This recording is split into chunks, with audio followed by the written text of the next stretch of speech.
안녕하세요. 반갑습니다. 악마의 재능 단독자입니다. 자, 이번 영상에서는 여러분들께 거의 주기적으로 한 번씩 촬영해서 보여드리는 영상이죠. 바로 좋은 책들을 추천하고 설명을 해드리는 컨텐츠라고 보시면 될 것 같습니다. 근데 이제 시작을 하기에 앞서가지고 바로 이전 영상에서 말씀드렸던 내용들 기억하시죠? 축을 세워가지고 그 중심으로 내 장점을 극대화해가지고 내 주변의 많은 것들을 나로 하여금 이롭게 나에게 유리하게 빨아들일 수 있는 사람이 되어야 한다라는 내용이었는데, 그 내용이 이제 구독자분이 몇 명이 이제 저에게 또 좋은 얘기 해주시고 또 긍정적인 이제 반응을 보여주신 거 보니까 영상이 잘 촬영된 것 같아가지고 기분이 많이 좋았습니다. 그래서 저만을 위한 영상이라기보다도 또 많은 분들이 그 영상을 보시면서 좀 영감이라던가 아니면 좀 삶의 의지라고 표현해야 되나? 아니면 기운을 좀 북돋을 수 있는 그런 자극제가 될 수 있었던 것 같아서 되게 만족스럽다라는 말씀을 드리고 싶고요.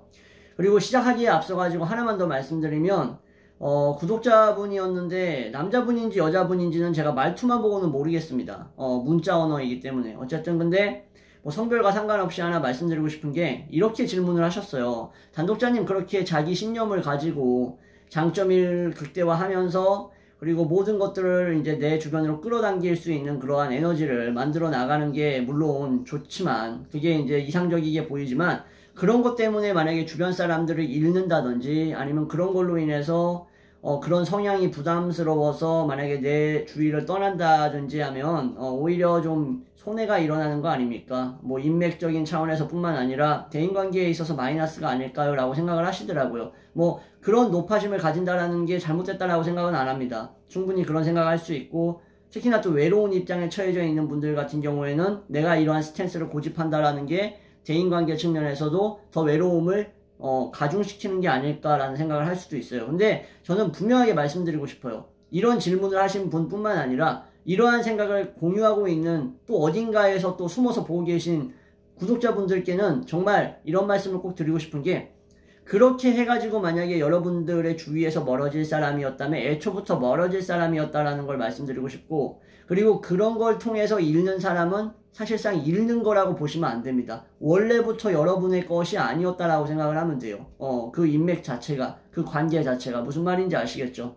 여러분들이 주장하는 것들이 결국에는 자기 자신을 위한 것이면서 다른 사람한테 해를 입히는 게 아니라 오히려 그러한 힘과 노력을 축적시키고 확대시킴으로써 궁극적으로 봤을 때는 거시적으로 다른 사람에게까지 이득을 줄 수 있는 나 자신을 완성시키는 길이라면, 그것은 지금 눈앞에 보이는 지역적인 어떤 사소한 사건이라던가 하나하나의 성향이 맞고 안 맞은 일치 불일치에 의해서 떠나가고 말고 하고 이런 자시고 할 게 아니라는 거예요. 무슨 말인지 이해하시죠? 그래서 저 같은 경우에는 만약에 그런 거 때문에 배우자라던가 아니면은 연애라던가 아니면 주변에 남자 애들 우정이라던가 이런 것들에 지장이 생긴다, 이런 것들에 타격이 생긴다, 상관없어요. 모두가 나한테 등을 돌린다고 해도 저는 제가 인문학자라는 사실과 인문학에 대해서 가지고 있는 사랑, 그리고 내가 이것을 하면서 얻었던 장점들을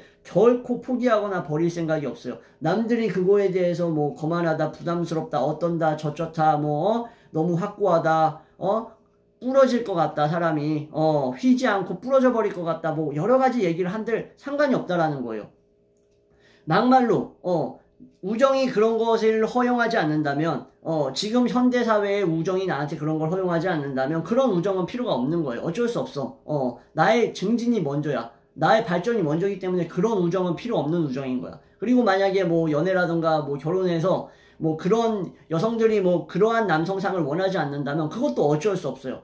이 세상에 단 한 명도 그러한 남자를 원하지 않는다면 나는 내가 피그말리온이 돼가지고 나의 조각상을 만들어서 나의 조각상에다가 숨결을 불어넣도록 아프로디테 여신에게 기도해서 아프로디테 여신이 다음날 내 조각상에다가 숨결을 불어넣어줘서 살아있는 유기체가 돼서 그 조각상에다가 이름을 갈라테이아라고 이름을 붙이는 한이 있더라도, 그런 한이 있더라도 저는 제 그 신념을 버릴 생각이 죽어도 없다라는 거예요. 그래서 이러한 부분에 대해서 여러분들도 확고함을 가지고 가셨으면 좋겠다. 그리고 그런 질문을 해주신 우리 구독자분은 당연히 더더욱더 확신을 갖고 가셨으면 좋겠다.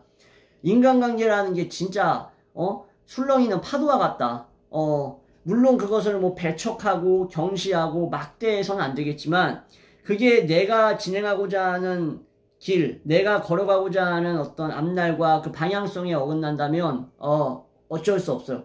과감하게 쳐내야 돼요. 과감하게 쳐내고 그 길을 가는 당신을 사랑하는 사람, 그 길을 걸어가는 당신을 존중하는 사람, 그러한 삶을 사는 당신을 우러러보는 사람들이 남성이든 여성이든 옆에 꼬이게 될 거예요. 옆에 모이게 될 거란 말이야. 그럼 그 사람들과의 관계를 최선을 다해서 유지시켜 나가려고 그때 그제서야 노력을 하시면 된다라는 말씀 드리면서 진행하겠습니다. 말하다 보면 너무 해주고 싶은 말이 많아가지고 말이 길어져. 그래서 본래 목적이었던 책 소개라는 이 목적에서 자꾸 벗어나거나 탈선할 것 같은 느낌이 들어요. 그래서 여기까지 말씀드리고 아무튼 제 말을 이해했을 거라 생각하고 진행하겠습니다. 자, 먼저 소개해드리고 싶은 책은 바로 이 사마천의 사기라는 책인데 여러분들 많이 들어보셨을 거예요. 아니, 고전 중에 고전이죠. 그죠? 사마천이 형벌로서 거세를 당하면서까지도 아버지와의 약속을 지키며 자기의 본분을 다하기 위한 역사가로서의 걸작을 남겼죠. 그게 바로 사마천의 사기다. 바로 사기는 그래가지고 이 중국 역사 관련된 내용인데 여기에 이제 뭐 초안지에 나오는 내용이라든지 뭐 오나라, 월나라 관련된 내용들 이런 내용들 뭐 춘추 전국시대뿐만 아니라 뭐 그 이전에 있었던 뭐 상황들 이런 것까지도 다 다루고 있잖아요. 뭐 은나라, 주나라 이야기 같은 것들. 그죠? 그래서 중국 역사를 안다라고 말을 한다면 사기를 모른다면은 뭐 중국 역사를 말한다고 뭐 사람들이 뭐 얘기를 해도 뭐 귀뜸으로 듣겠습니까?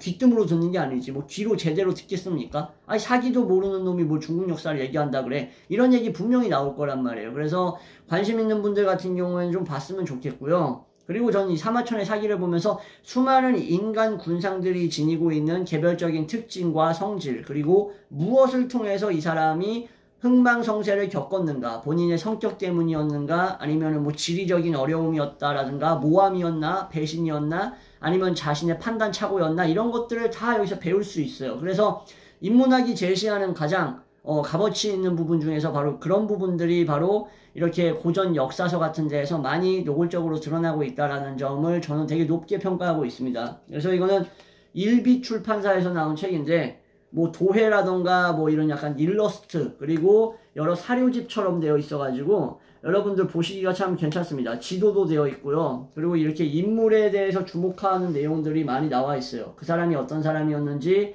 어떤 상황을 겪으면서 상황이 좋지 않은 쪽으로 빠졌는지, 뭐 어떤 상황을 겪으면서 어려움을 이겨내고 극복해가지고 결국에는 지금의 위치에 도달할 수 있었는지 같은 것들을 설명해 줍니다. 그래서 이 책을 추천드리는데 이게 절판됐을 수도 있거든요. 제가 지금 기억이 잘 안 나. 절판되어 있는 거를 산 것 같은데 제 기억으로는. 근데 만약에 절판되어 있으면 여러분들 뭐 요즘 도서관에서 빌려보실 수도 있으니까 한번 시간 나실 때 빌려보시면 좋을 것 같습니다. 그리고 제가 이 사마천의 사기를 추천드리면서 꼭 하고 싶은 말, 해드리고 싶은 말은 인간의 가장 위대하고 숭고한 가치는 어디 있다고 이제 구독자분들을 생각하시는지 물어보고 싶어요. 어디 있다고 생각을 하십니까? 저는 극복에 있다라고 생각해요. 극복. 무슨 말인지 이해하시죠? 극복하는 존재이기 때문에 인간이 위대하고 가치 있는 존재라고 생각을 하거든요.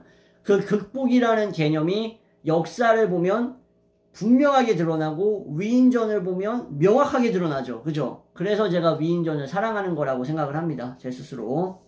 자, 다음은 이제 이것도 좀 오래된 책인데 저 되게 인상 깊게 읽었어요. 웬만하면 고전을 많이 읽는 사람인데 18인의 천재와 끔찍한 부모들 해가지고 뭐 유명한 영화배우뿐만 아니라 이제 이전에 살았던 뭐 위인들, 뭐 인물들에 관해서 그들의 부모가 어떤 사람이었는지, 어떤 가정환경에서 자랐는지에 대한 책입니다.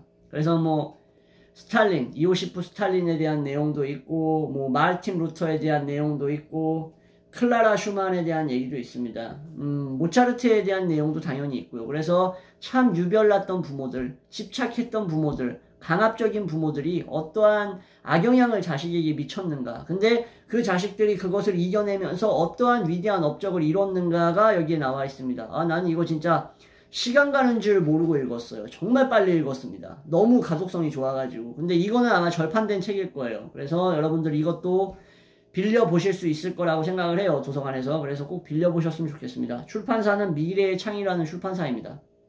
그래서 18명의 천재, 뛰어난 각 분야에서 업적을 남긴 사람들의 부모들, 참 보면은 가슴이 아픕니다. 정말 혹독하게 막 훈련을 시키고 괴롭혔더라고, 부모들이. 특히 마이클 잭슨의 아버지도 막 애들 때리고 그랬죠. 그런 거 보면 참 마음이 아픕니다. 그래서 가정환경이 얼마나 중요한가, 또 지그문트 프로이트가 생각나는 어떤 그런 내용이라고 볼 수가 있겠네요. 자, 다음으로는 이제 르네상스 미술로 읽는 상징과 표징입니다. 여기에 이제 르네상스 미술이라고 말을 하고는 있는데 사실상 성화예요, 성화. 성화가 뭐죠, 여러분들? 바로 그리스도교 미술이죠. 그리스도교 미술 중에서 성경에 나와 있는 내용을 그림으로써 묘사해가지고 뭐예요? 신도들로 하여금 신앙심을 고취시키고 어떤 예술적인 어떤 그런 풍만한 그런 느낌을 제공함으로써 더욱더 심취할 수 있고 그러한 어떤 감정을 북돋게 만드는 그러한 그림들이죠. 경건함을 불러일으키는 그림들. 저는 성화를 엄청 좋아합니다. 단독자는 기독교인은 아닙니다. 기독교인은 아닌데 성경에 대한 내용이라던가 기독교가 얘기하는 뭐 기독교 나름 종교적 역사라든지 뭐 이런 것들이 있죠. 그런 것들 뿐만 아니라 성화에 대한 내용은 정말로 좋아하는 이유가 있어요. 성화를 보면 어떤 느낌이 드냐면은 뭔가 그 인간의 원초적인 어떤 무언가에 가닿는 느낌이에요. 와닿는 느낌이라고. 어떤 그 깊숙이 어떤 그 은밀하고 깊은 동굴 속에 숨겨진 진짜 보석을 찾아내고자 하는 그런 여정이 바로 성화를 바라보면서 느껴진다라는 거예요. 이념이 느껴진다라는 거죠, 한마디로. 그 인간이 본질적으로 드러내고자 했던 모습이 그 자체로서 그대로 표면적으로 드러나고자 하는 그런 욕망을 품은 채 그런 욕망을 지니고 있는 사람의 어떤 동기로 인하여 그것이 비로소 싹트고 꽃이 피어져 나오는 느낌이 든다. 그래서 성화를 보면 아르투르 쇼펜하우어가 얘기했던 것처럼 나의 인식 주관으로서의 의욕이 중지되는 느낌으로써 성화 속에 완전히 빠져들면서 그 상징들을 보면서 이게 어떤 의미였을까? 무슨 해석을 해야 될까? 이것을 보면서 나는 어떻게 파악해야 될까? 이런 것들을 상상하는 재미가 정말 너무 좋습니다. 그래서 여러분들 보시겠지만 사인 앤 심볼이라고 해가지고 여기에 나타나는 이런 그림들, 성화 같은 성화 그림들 있잖아요. 뭐 이런 것들을 보면서 가끔씩 뭐 동물들도 나타나고 꽃들도 나오죠. 뭐 나무도 나오고. 그래서 뭐 여기에 뭐 어떤 뭐 집박이라든지 거미라든지 뭐 이런 것들 있죠. 뭐 월계수라든지 이런 것들이 다 각각 그림에서 뭐예요? 나름대로의 신앙적인 상징을 지니고 있다라는 거. 그래서 그림을 딱 봤을 때 우리가 그것을 해석하고 받아들이는 데 있어서 좀 더 수월하고 더욱더 재미를 느낄 수 있게 만드는 그런 부분이라고 생각을 하는데 이 르네상스 미술로 읽는 상징과 표징이라는 책을 알게 돼서 전 참 좋았습니다. 이런 거를 다루고 있는 책이 별로 없어요. 그냥 뭐 예를 들어서 뭐 무염 시태라던가 수채고지라던가 이런 어떤 창세기 이후의 어떤 그런 사건들 그런 사건들 관련된 것들을 하나하나 다루는 그림들은 있겠죠. 근데 거기 안에 들어가 있는 요소들을 조목조목 짚어주면서 이게 뭘 의미한다, 이건 뭘 상징한다라고 얘기하는 책은 거의 없더라고요. 그래서 이걸 보면서 저는 매우 만족스러웠다라고 생각을 하고, 그래서 여러분들에게 이렇게 추천을 해드리는 거라고 보시면 됩니다. 자, 몇 분 동안 얘기했지? 많이 얘기한 것 같은데 한 15분까지만 얘기하겠습니다. 자, 마지막으로는 바로 제가 요즘 읽었던, 이제 다 읽었는데 바로 이 에밀 졸라의 여인들의 행복백화점이라는 책입니다. 이 책 같은 경우에는 이제 제가 후원을 예전에 받아가지고 구매했던 책이에요. 그래도 단독자가 인문학만으로 먹고 살 수 있는 날이 언젠간 올 거라고 생각을 하는데, 아직까지는 뭐 중간중간에 후원해 주시는 분들의 감사함에 힘입어서 책을 구매하고 또 도움을 많이 받고 있는 부분이 있습니다. 그래서 제가 얼마나 감사한지 몰라요. 그분들은 저의 진심을 알고 저의 신념을 응원하는 사람들이라고 생각을 해요. 그래서 그러한 분들이 이제 후원해 주신 금액으로 구매한 책 중에 하나인데, 프랑스에 이제 백화점이 생겨났던 그 시기, 그죠? 한참 산업혁명이 이제 절정에 이르고, 이제는 근대화로 돌아가는, 근대화를 향해 가는 시기에 나타났던 그 사건들. 이 아파트뿐만 아니라 이러한 새로운 상권이 도래하면서, 아파트가 아파트래 자꾸. 뭐 집 사고 싶나? 왜 자꾸 아파트라 그러지?